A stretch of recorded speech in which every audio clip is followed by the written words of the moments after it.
Après le débarquement des Alliés en Afrique du Nord, l'armée allemande envahit la zone sud pour renforcer ses positions. Entre autres conséquences, l'action anglo-américaine contre notre empire africain a contraint les troupes allemandes à franchir la ligne de démarcation afin d'aller occuper nos côtes méditerranéennes.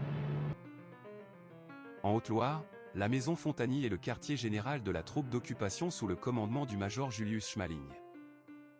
Il dispose d'une 60aine de soldats pour la logistique et le contrôle militaire de tout le département.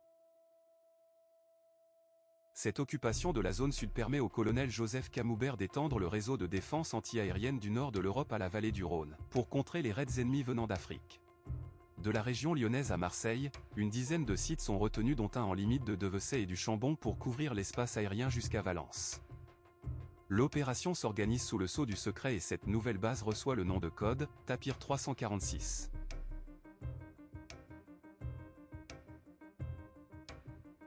À 5 km du bourg, des travaux importants sont donc entrepris en mars 1943 pour y recevoir 2 radars et leur poste de commandement formé d'une 50aine d'hommes.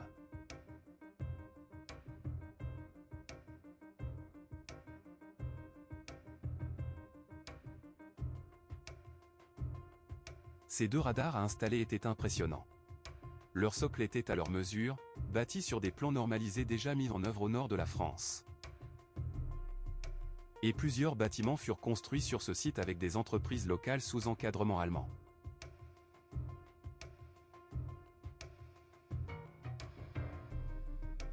Pendant ces travaux, l'hébergement des militaires est assuré au bourg du Chambon où une 50aine de soldats logent dans différents lieux de mars à novembre 1943, principalement à l'hôtel du Lignon. Cette présence de l'ennemi au centre du village, bien que pacifique, entraîna des rumeurs, parfois des altercations verbales et augmenta les craintes de certains. D'étranges situations en découlent. Ainsi, l'hôtel du Lignon surplombe la pension d'enfants de la famille Sèche. Lui et quelques enfants qui y sont hébergés sont juifs, mais cette coexistence fut sans dommage. Autre fait singulier, le village a une plage qui est un lieu populaire de détente. Là, se côtoient la jeunesse locale, les étrangers ostracisés et les militaires allemands. Le 4 juin 1943, un anarchiste catalan réfugié à l'hôtel des Roches, Luis Gozac, s'y trouve avec ses amis républicains espagnols. Il aperçoit un homme qui se noie et le sauve. Gozac reçut un certificat pour avoir secouru le soldat Hans Fischer, du commandement allemand de l'hôtel du Lignon. Cette attestation est émise au nom d'un Erholungsheim, centre de convalescence pour le moins anachronique après l'imposante défaite de Stalingrad et les directives nazies qui suivirent. Mais la fortune changea de camp. En janvier 1943, à Stalingrad, l'armée rouge frappa.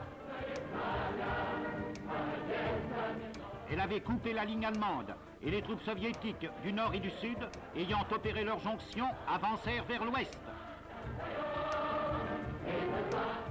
Dans une cave glaciale, le maréchal von Paulus se rendit à ses vainqueurs. 15 jours plus tard au Palais des Sports de Berlin, Goebbels prononce un discours où il décrète la guerre totale et l'impose à tous ses concitoyens. La foule était immense. On a dû fermer les portes à 16h30. L'atmosphère n'était pas loin de l'hystérie de masse. Était présent la presque totalité du cabinet, un grand nombre de directeurs et de Gauleiters régionaux, et quasiment tous les secrétaires d'État. Tout cela formait l'échantillon le plus représentatif de la population allemande. Das deutsche Volk wehrt sich gegen die totalen Kriegsmaßnahmen der Regierung. Es will nicht den totalen Krieg, sagen die Engländer, sondern die Kapitulation. Wollt ihr den totalen Krieg?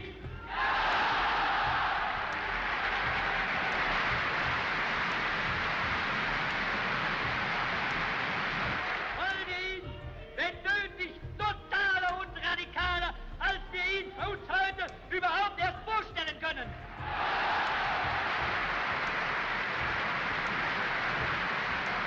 Ich frage euch, seid ihr entschlossen, dem Führer in der Erkämpfung des Sieges durch dick und dünn und unter Aufnahme auch der schwersten persönlichen Belastungen zu folgen?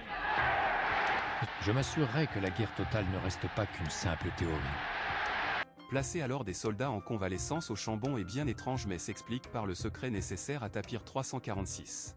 À l'automne 1943, un redéploiement stratégique vers le second site ardéchois arrêta ce projet et la troupe quitta le Chambon.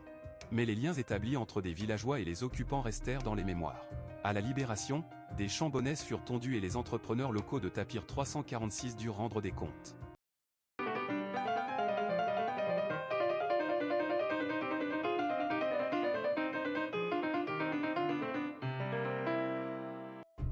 Pour compléter cette vidéo, vous pouvez vous référer à cet ouvrage de 500 pages, paru en avril 2023 et librement accessible aux adresses internet suivantes.